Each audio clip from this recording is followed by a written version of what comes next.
Good afternoon. You're through to PWN Global's How to Excel in Customer-Centric Management and Deliver Amazing Customer Experience webinar.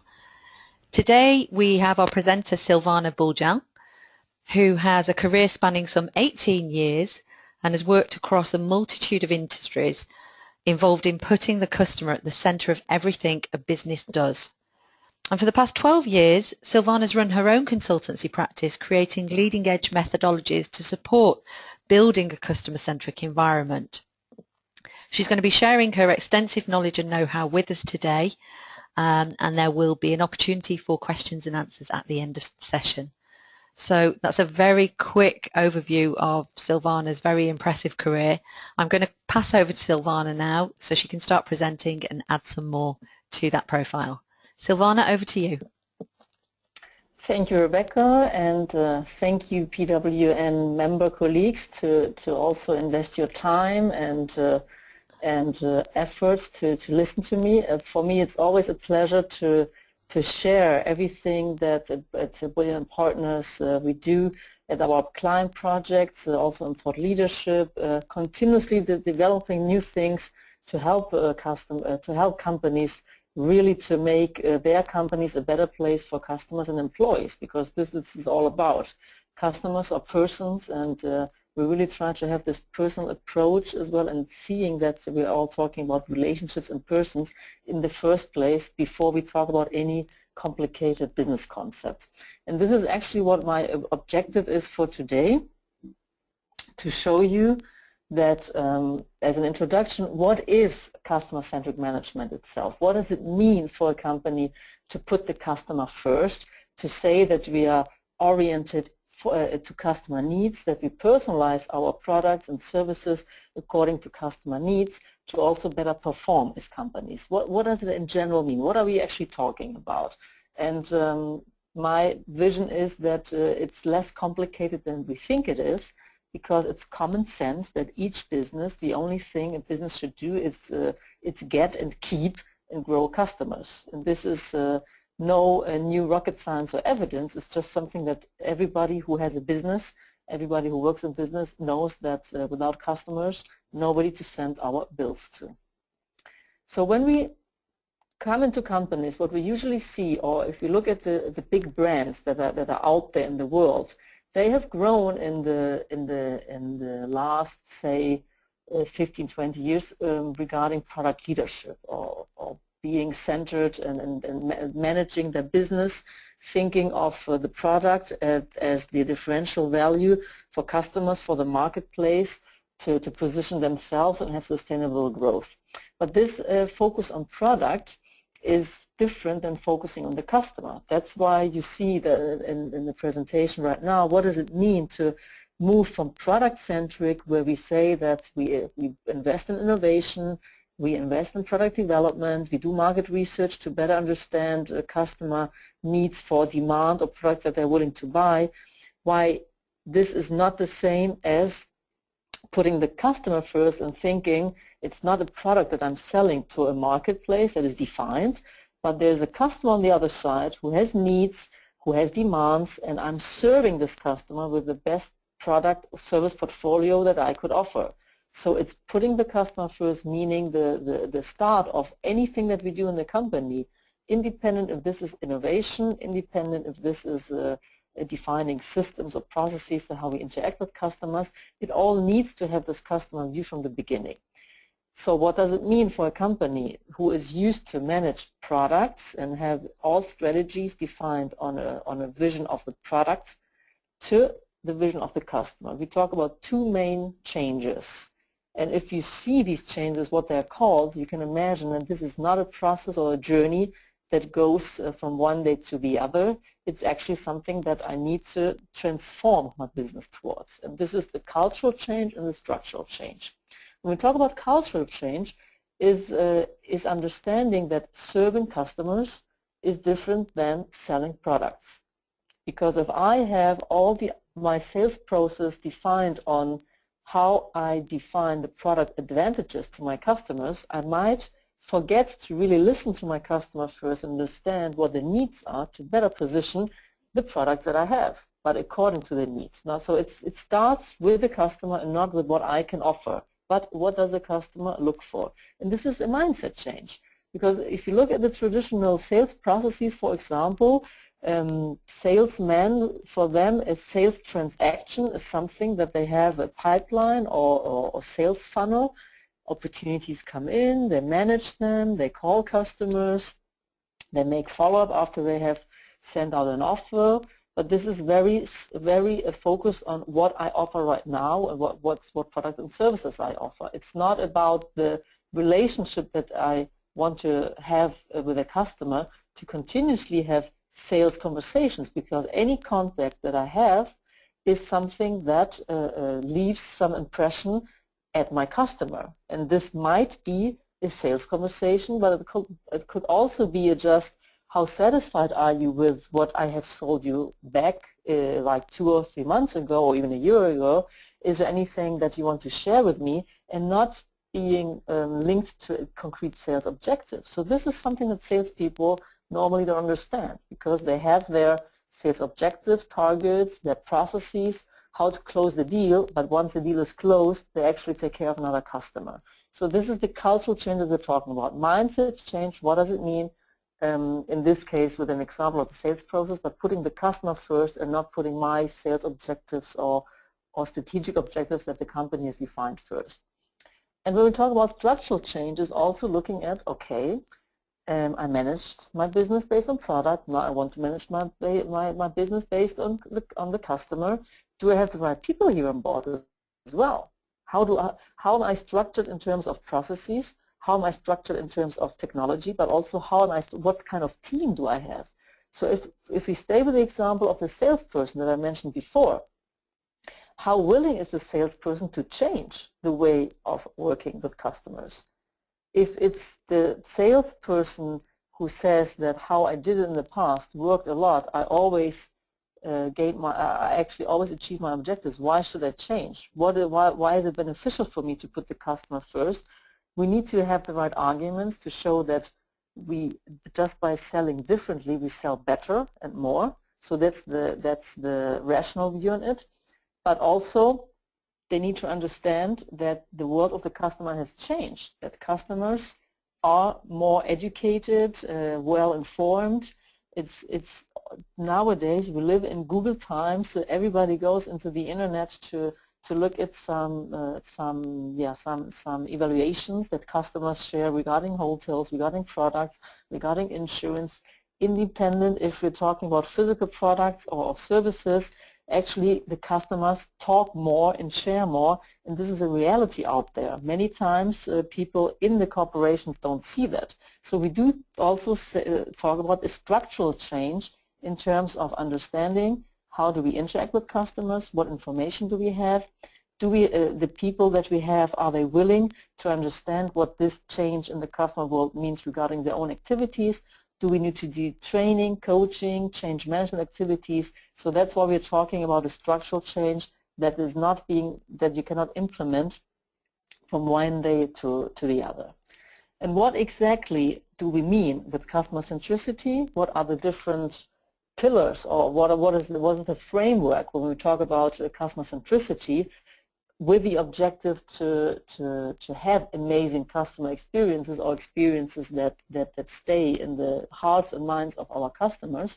We talk about 4 main areas.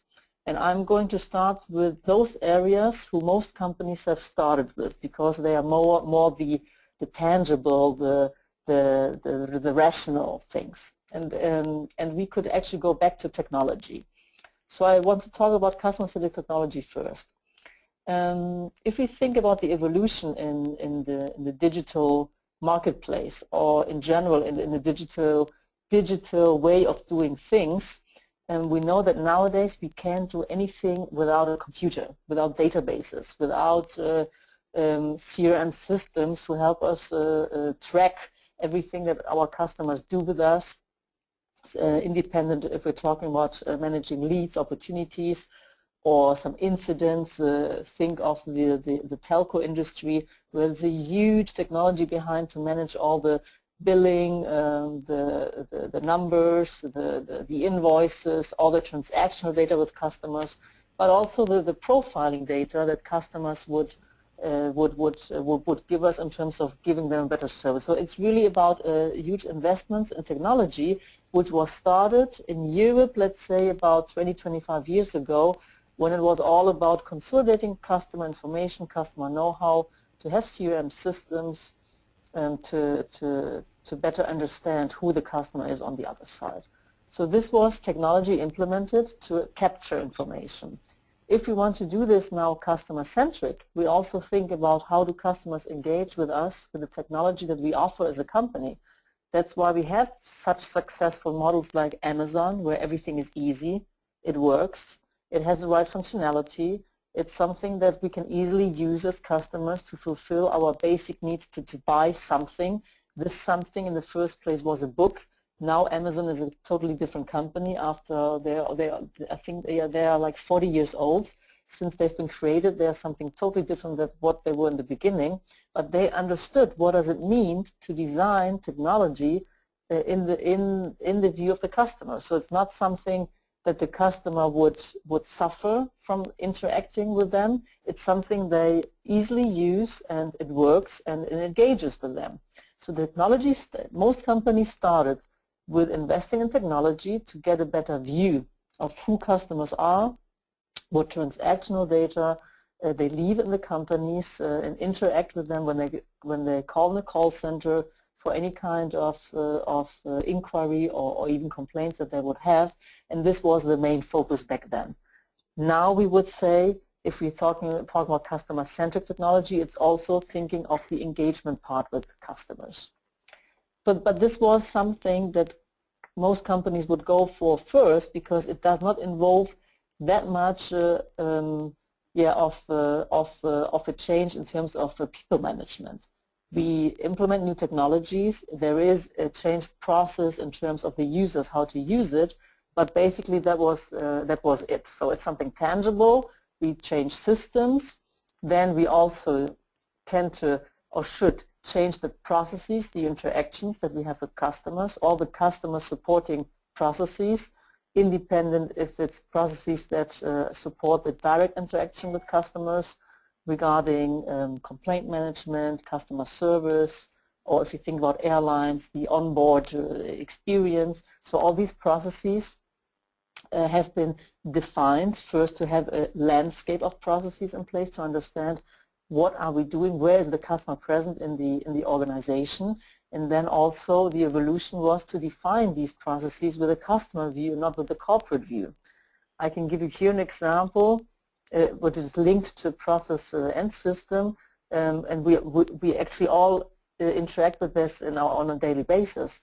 When we call an organization, for example, our health insurance, our telco, our bank, or even sometimes even the schools where our children go to, usually the first person we talk to is not a person. It's actually it's an IVR system, an intelligent voice routing system, who would just ask us firstly, what if you call for this and that, then please push this button. Sometimes it goes from 1 to 9, but this is all intelligent routing. That's processing systems for the objective to make it easier for the organization, to make an automatic pre-filtering of who customers should talk to. Is this customer-centric, yes or no? This is a debate that we later can have. For me, it's not customer-centric, because if I, as a customer, want to call someone, I expect to talk to a person, not to a machine who asks me first, or where I have to listen to up to 9 or 10 different options, push a button, and then talk to someone. So that's the difference between designing something customer-centric or designing something company-centric. As a company, I will look for sometimes, or most of the times, unfortunately, reducing costs. I want to reduce costs on everything I do, even in customer interactions. Some companies want to reduce costs, but at the same time improve customer experience, and this is not possible. We have to understand that if there are customers who actually don't care about human interaction and only go for the quick and fast, and even if I talk to machines, it's great. For this customer, I will provide an excellent customer experience if the system works. But still, many of our customers do not like that. They still expect to talk to somebody on the phone. So I have to understand or make this treasure off as a balancing as company. Do I go customer-centric, understanding that different customer segments have different customer needs? And if I really want to be customer-centric, I have to understand that and give those who look for more personal interaction, and for those who it's sufficient to have like a self-service, give them this. But I cannot say in general that I'm improving my performance with customers because I have an automation of processes. So this is what I need to understand. That customer centricity and the customer viewpoint might be something different. Usually it is something different than what I think is cooperation. And this is what I need to understand when I design processes.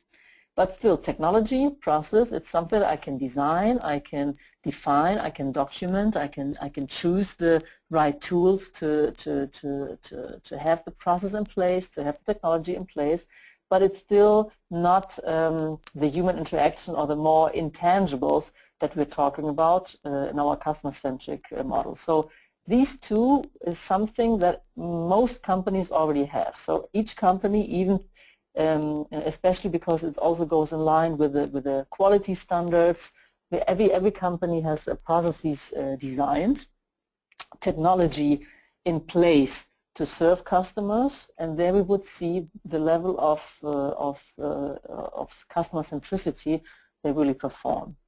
Then when we come to customer-centric management leadership or talent leadership, these are areas where still most traditional companies, well, I wouldn't say, well, they suffer and still don't see how this relates to improving the customer experience when I'm used to managing products and not putting my customer first. What is the impact in leadership? I want to start with leadership. Usually leaders understand we have to go for better customer experiences. The customer needs to have a strategic importance in our company. We have to also link business results to customer KPIs. For example, the NPS, or customer satisfaction, customer effort, customer engagement. There are different KPIs that you can manage for measuring the customer experience, the customer centricity. But they think they can delegate it. So they say, we have to do it, everybody does it. And it doesn't work like this. Especially for customer centricity, we need to understand that leaders need to understand what changes in demand towards the leadership style, both towards customers, and we have examples where there are companies who send leaders to interact with customers. For example, the Virgin Group with Richard Branson. You see Richard Branson all the time interacting with customers. And you see people from, I think it's UPS or FedEx, who also send their top management one day in a month, really have to drive the truck and deliver packages and parcels to customers. So it's a way to reduce the gap between what management thinks, how it works, and how it is in the real world regarding customer interaction. But also it means that I have to understand if I want to go for more customer centricity, I cannot do that without being more employee-centric or understanding that what does it mean to serve the customer and the employee as a leader to have a better customer relationship and a better customer experience. It changes a lot in their leadership style, because a traditional leadership style, so I'm the big boss, I'm the top in the hierarchy, and you all do what I say, it's not an attitude or a skill that helps to really engage with customers and employees. So regarding the management leadership, we have to understand there is a more tangible way of putting the customer in the organization regarding the mission, the vision, the values. We can give a customer a place and say it. If you look at some companies and look at their corporate websites, you will even find the word customer. So many say we're customer-oriented, but sometimes you would even see that the word customer doesn't even exist in their strategic papers or values or mission statements. And I invite you to do the exercise for companies that you interact with, just to make a little test. If you go on their websites, how many times you find the word customer. But they need to understand that if I give with the customer the protagonism in everything that somebody can read about me or see on my website, but it also means that leading a company that is customer oriented, it's not the same as leading a company that was based on managing the product, because of needing to understand what are the needs of the people that I serve and what does it mean for my leadership style in terms of change. And this goes also in line with the talent leadership. I mentioned before when I talked about the structural and cultural change, sometimes we have to ask if we have the right people on board to deliver these memorable customer experiences. There are people who just think that I go to work, I don't make friends at work, I'm here from 9 to 5, and I do what I'm supposed to do and what I have learned, and that's about it. This is not something that we would say this is an engaged employee who likes to loyalize customers to the company he or she represents. So in talent, not only customer centricity is present in how do I recruit people, but if I recruit those who actually like to serve, like to engage, like to go above and beyond, these people also want to be able to do things then once they are on board. Many companies invest a lot in recruiting strategies and recruiting the right people, but once they have them on board, they don't let them do things, because if they have an old leadership style, this leadership team might not empower those new talents or recruited talent to actually have a sustainable growth based on managing customers first and having the customer view. So this is also important for us to understand as companies. We get the right people, we attract the right people to have on board, but we also need to ensure that this talent is able to be empowered and do their things, not fulfilling processes, but really going above and beyond with customers, because this is not just doing the 9 to 5 standard and the standard the processes, procedure to interact with customers. So this is regarding talent leadership, very, very important to understand. When we talk about customer-centric, it's all about putting the person in the center, understanding the needs of this person behind the customer segments, and engaging with those. So this is about the different, say, pillars that we have to work on customer centricity in our organizations with both origin and destiny to have amazing customer experiences. Now I want to give an overview, how are we doing now? What is the current state of customer experience and the customer centricity in general? Look at the first question, customers switching the brand due to a bad experience. This is also typical. The executives would say, yeah, customers complain a lot, but they still buy our products and services. This is not something we can take serious because they still are with us. So exactly only 49% of executives think that customers would change the brand because of a bad experience. Meanwhile, we have 89% of customers saying that. So we see a gap in perception. The same happens if we ask the customer if he would be willing to pay more for a great experience. Executives think no, only 44%, because then they say the customer, yeah, the service doesn't matter because it's then only about price. We can give the best service. They will still only look on the price and decide. This is what executives mostly would say. On the other side, we have customers where 86% says, well, I am willing to pay for it, but it must be a great experience. I'm not willing to pay for more for a standard or bad experience, for sure, but if it's great, yes, I am willing to pay for it. So again, we see a gap in perception. The same happens when we ask for if we look at how many companies really exceed expectations.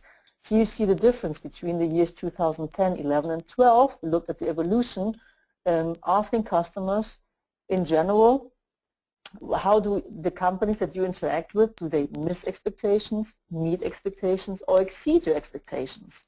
And if you see the evolution, we got actually better at missing expectations. We got worse in meeting expectations, and we are still far away from exceeding expectations. And this is what we need when we really want to, we want to confirm that we are customer-centric. If you now look at the question, or if you let CEOs validate if they believe that their company delivers a superior customer experience, 80% say yes. They are convinced they perform well with customers. And now look at the customer figure, 8%. That is a huge difference. And this is what we talk about when we talk about the customer-centric management leadership.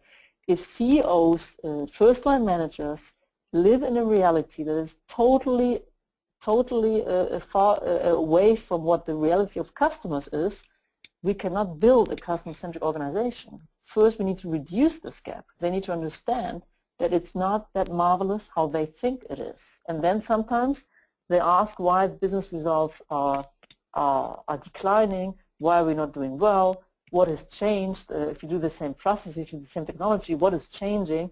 It's about not being able to engage with customers.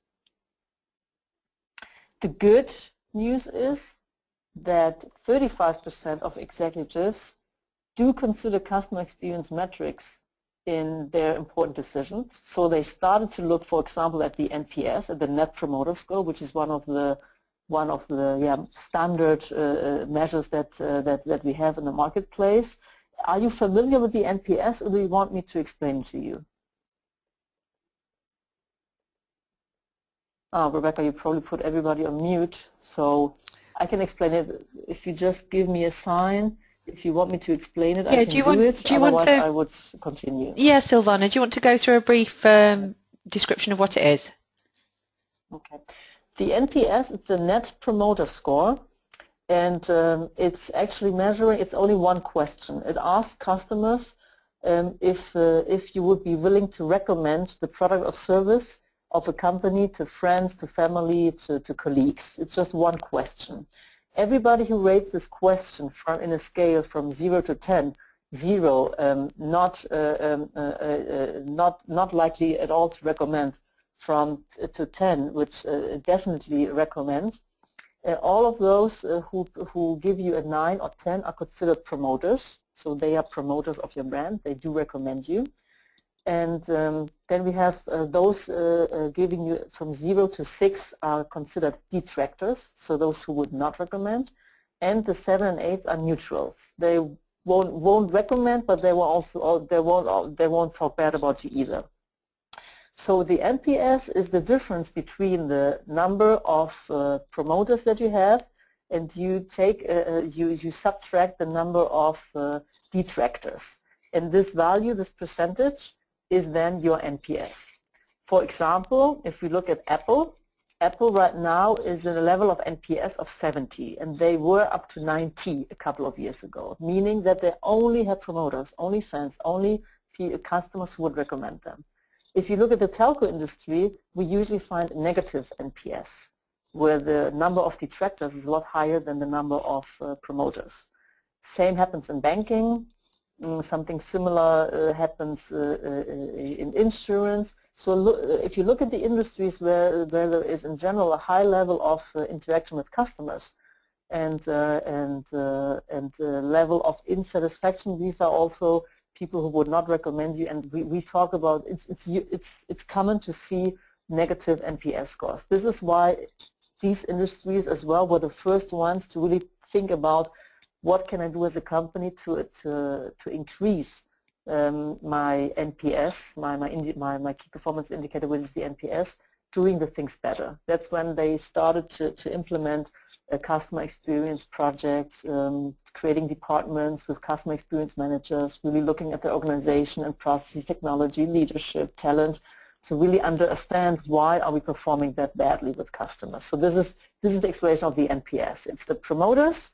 You subtract the detractors, and then you have the net value of the NPS score.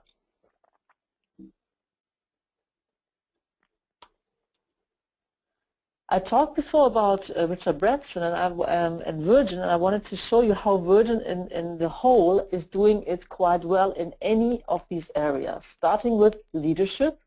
So Richard Branson is the founder of Virgin Group. he takes it very personal to be, he himself says, we're not in the airline business or telco business or music or entertainment business, we're in the experience business. So for him it must be clear that everything is about delighting customers, engaging with customers, ensuring a unique customer experience, and this is how he designed any of the businesses that he's leading in his group, putting the customer first. Starting with Virgin Airlines. Virgin Airlines completely changed the rules of the game in the airline business. Well, first it was Southwest in the US, Richard Branson with Virgin Group more in the European marketplace. But when they started airline business, I mean, there was no new business. Airlines already existed. What they changed was really the way they interact with customers in anything they do. Looking at the entertainment that they have on board, looking at the check-in processes. If you see what says the Silvana, welcome to Life Less Ordinary, this is the email that I got after registering for the frequent flyer program. So it's the language, it's the interaction, they put everything, define everything with a customer view. You see Richard Branson in the picture on the left, serving customers. He's a fun guy to interact with employees as well. He has no sense of being ridiculous. He just does things. He was even marrying a couple that wanted to get married on an airplane. He just does and offers these things. If you would now talk to a traditional airline, they might say, no, that's not possible because we don't do that. For them, they don't we don't do that doesn't exist. If there is a demand, if the customer is willing to pay for that, why not? Why shouldn't we do it? And you have it in all of the pillars. You have the management leadership, in process leadership. They define each process thinking of the customer first, putting themselves in the customer's shoes when designing the process to enhance the experience. The technology they use is also the best of breed or leading technology. And in talent leadership, they have a very, very selective HR recruiting process where only 1% of applicants is being considered to get the job there, because they say that we hire for passion, we train for skills. So for us, most important is that people see the glass half full and not half empty, and they have a very stable outlook in life. And also they say it's better to ask for forgiveness than for permission. So they go for empowerment. So it's really a company where we can say this is a very good example of customer centricity and delivering amazing customer experiences. So why is it so difficult, most organizations? Because anything that I have showed you so far, it's no rocket science, it's common sense. So why doesn't it work in organizations? First, we have to look at our culture. Where do we come from? How have we worked in our environment? How was the founding partner of our organization? What were their values? What was the reason to create the company? And if we look at the different stages of also the evolution in business regarding customer strategies, we can go back to the 50s, 1950s, right after World War II, when companies were designing product innovation. The customer was seen as a cash cow customer. So everything I do is transactional. It's only the financial view, it's the short-term view, and we look for product leadership. This is what companies were about then. We all remember the BCG customer segmentation metrics with the cash cow customer, where you can just get the maximum of milk out of it, and you don't have to look for delivering value to customers. And it's only the rational view. Then we started in the 60s with market and customer research, looking at segmentations, at market share, at share of wallet, measuring indicators, and we start to identify customer needs. So what is the demand there, and how can we meet these needs? We analyze all this, we want to understand, and we start measuring satisfaction. So in the 60s, 70s, we can say that measuring the CSI, the Customer Satisfaction Index, has started. Nowadays, any company measures its customer satisfaction. Then the next step was customer relationship management, the big CRM project. So that was starting in the 80s in the US, 90s in Europe, where we start to personalize communications. Tesco model.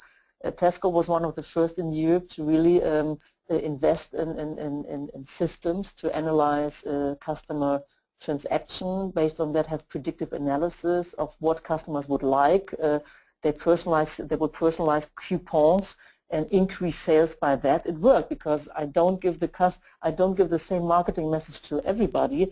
I look at the different segments and the buying behaviors, and I personalize my marketing and sales activities, and it worked for them. Amazon is the perfect example of a personalization machinery.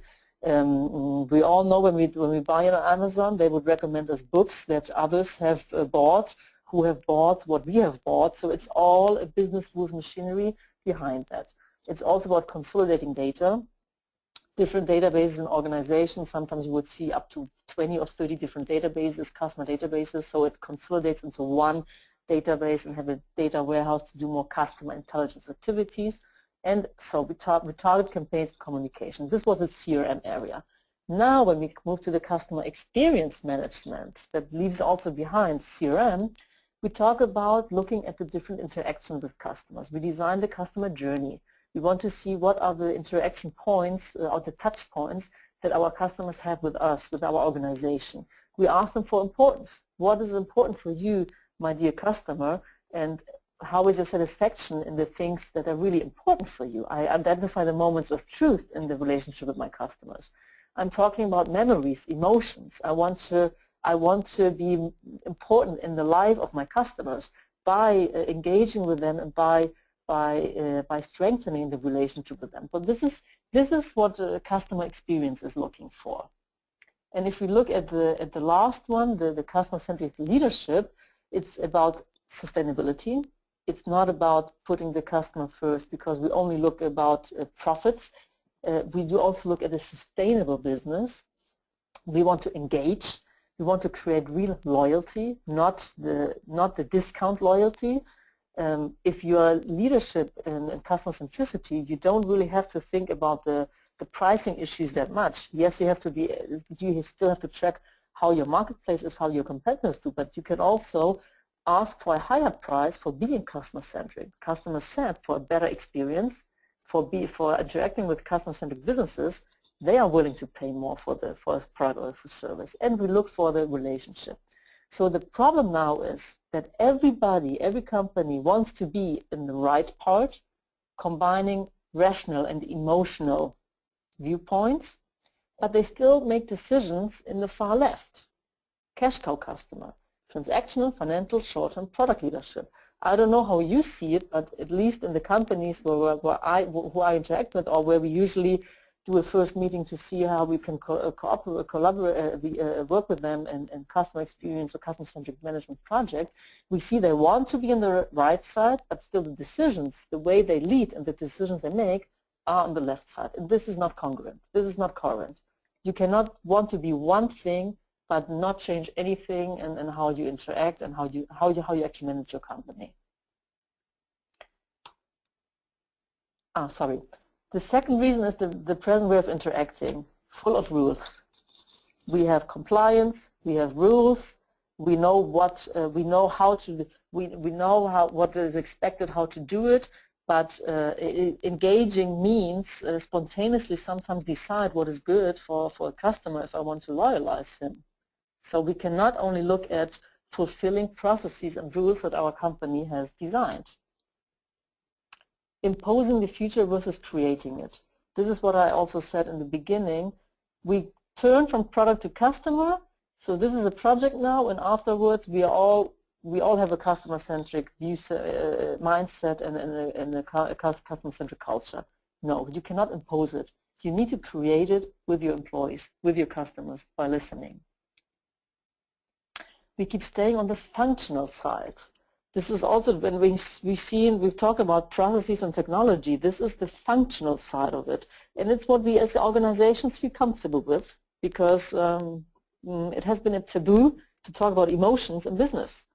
Business schools also start now to include emotional engagement, Just think of how many years Daniel Goldman's book of emotional intelligence, I think, is also 30 years old, and it's still not the day-to-day in business that we can talk or show our emotions. Well, this is, again, engaging with customers also means emotional engagement. We cannot keep only on the functional side.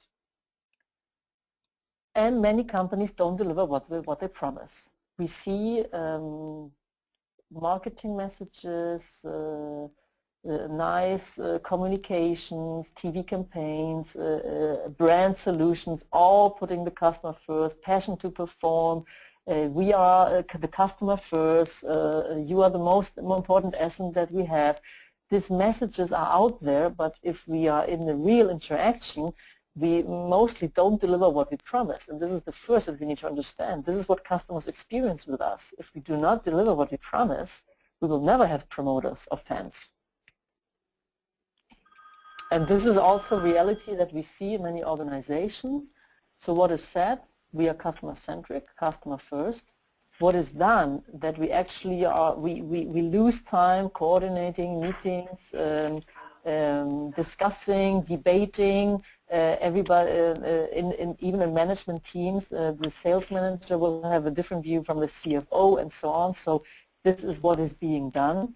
How is this lived by employees? Well, painful contradictions. I would like to, but I can't. Where am I? Even at Google, the Google HR manager says to every new hire in their first day, this is the best day with us. Because from tomorrow on, it all will be worse. But at least he's honest, because we know it's different to have expectations when we start a new job, and the day-to-day, because we are organizations, is lived differently. The result in general, and this is something that as organizations we need to understand, 87% of employees are not committed. That's the 2014 study of Gallup regarding employee engagement.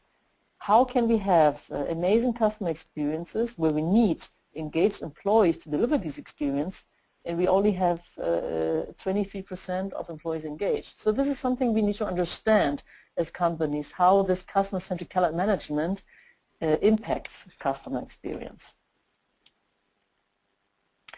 I wanted to show you also the top 10 priorities of CE managers in 2015. That was in a conference last year where they have shared with us.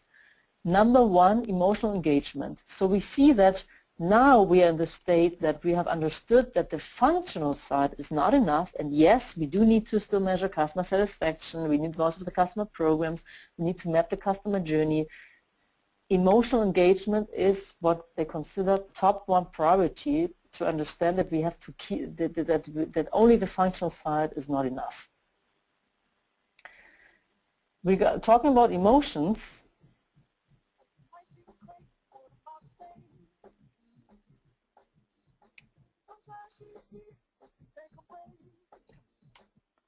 Hello? Yes, I'm still here. I'm sorry. It was activated automatically, but I wanted to show you what emotions do to us. All of us know the song Happy by Pharrell Williams. And this guy just wanted to have a nice song, and he wasn't even aware the global movement that he created with his song. If you look at it in YouTube, actually any city in the world has created its own video, Happy, with people involved from the cities. You can look at a Happy Madrid, a Happy Paris, a Happy Munich, a Happy whatever, and you'll see these videos, and nobody asked people to do that. This is true emotional engagement. And Pharrell Williams, when he has seen what people all over the world would do with his song and all the efforts they just do voluntarily to create the different videos, he was so touched he started crying in a show with Oprah Winfrey. But this is what makes the difference in emotional engagement. And I know I have like 10 minutes left, and I didn't even let you ask any questions. And there is something that regarding talent management is important and how we can deliver it. I do not want to explain much more the different steps in it, because you can see it in the presentation. And we would basically differentiate the different training and coaching techniques that we have with different segments of employees in the organization, when we talk about talent. And I would stay with this slide as the last one, just to make sure that I here also see that, or explain to you that once the company goes for customer centricity, wants to implement the customer-centric culture, and we also start listening to our employees, because we have seen that only committed employees, engaged employees can create these amazing experiences, we also need to understand where are our employees right now. And we have people who are considered customer-centric talent. So these are people who really loyalize customers to the organization and respect both corporate objectives and customer centricity. Then we have people who look at only the corporate side and say, this is the process, it has always been like that, I can do anything for you and I have to stick to rules. Then we have those employees who create a relationship with customers but loyalize them to themselves. So this is what we call personal. These are employees who would say, oh, they don't let me do it, but I will do it for you. I will take care of you. I will make sure it will happen. But it's loyalizing to them as a person, not to the brand or the company they present. And then we have a segment we will call absent. Those are people who actually emotionally have they are completely disengaged and they're not present anymore. And there we say it's important to understand why people are absent. Those who are absent who just don't want to, you should not have them in an organization, but then there are also people who are absent because they had bad experiences in the company and they were engaged when they started, but lost the engagement because of the things that happened. And these are people you can recover. You can make them also, as you can convert unsatisfied and very, very mad customers into fans by listening to them and by resolving the problems. You can do the same with employees who are absent. So this is a model that we work with, where we say with the different segments of people, of employees, you need to work in different ways of training and coaching for customer centricity to make sure they are all customer-centric talent in the near future. So I'm open to questions, open for questions. So this is Araceli. I have one question. Silvana? Yeah, I'm listening. Yes. Talking about the necessity you have explained of having a continuous and open conversation with the customers, what do you think are the channels? Is it only about social network? Is it another ways of doing it? Feedback tools? You have to do it omni-channel. It's a completely omni-channel experience because customers do not differentiate in the channel they use to interact with you. They expect the same level of responsiveness, of agility, of taking care, of listening, anyhow they interact with you. And it's true that many companies now, as social media is so open and present and public and transparent, they would actually respond to your complaints or needs faster if you post it on Twitter or LinkedIn than if you call them, because it's still a one-to-one interaction there, and social is more public. So companies tend to invest now more in the social because it hurts more if customers share bad experiences. But it must be an omni-channel strategy. You need to consider any channel the customer chooses to interact with you. Okay. Thank you, Silvana.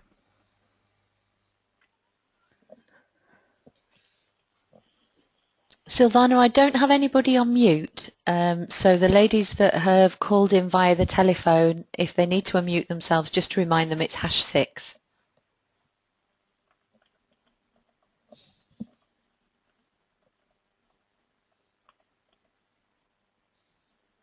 So if there are no questions, I can use the last 5 minutes to just show you what the different methods or training techniques are that we have developed for the different profiles.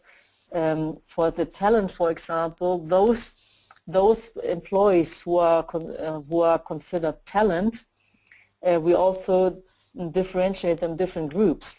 So if you look at the baby boomers, we say these can be used for mentoring programs and being the experts, subject matter experts, to help others to be more customer centric. If you look at the Generation X, They look more. They like to be involved. They like to be change agents, involve them in change teams because they like to have the internal power to drive change. And the generation Y, you can use it perfectly for innovating around the customer experience because they have good ideas. If they are customer-centric talent, they have good ideas because they live in the real customer world. How the company also needs to change in customer experience, customer centricity, in order to still be on track. If we look at the corporate and personal segments, we also we start from the nature of every person, that we all have the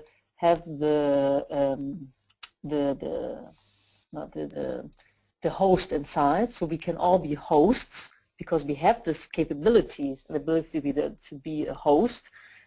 How can we foment this view of being the host into our corporate world?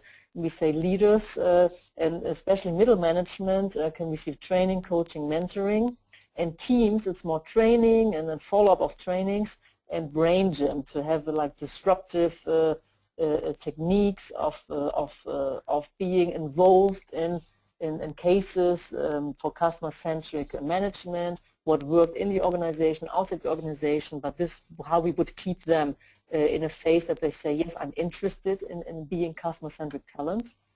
And for the absent, which is the true challenge, we say those who you want to keep, you should retain and adapt the talent. And those who you know that there is absolutely no way of counting with them, you better talk to them to not have them in the organization. But those who can actually be recovered or retain, adopt their talent for customer centricity. Silvana, you've talked a lot about the statistics behind this and why we need to do this. Just a question from me. If a company is starting out and realizes they need to do this but has no idea on how to roll it out or what process to use, presumably it starts with a survey of the customers themselves. But what over what period do companies tend to measure this? It's a continuous improvement process, I see that, but is there a census point in the year where they say, right, okay, we're going to do our customer survey at this point in the year every year, or how does that work for most people you come into contact with? So you have the transactional way of measuring it. There you would say after each interaction you would ask the customer for satisfaction and recommendation level. You can do that.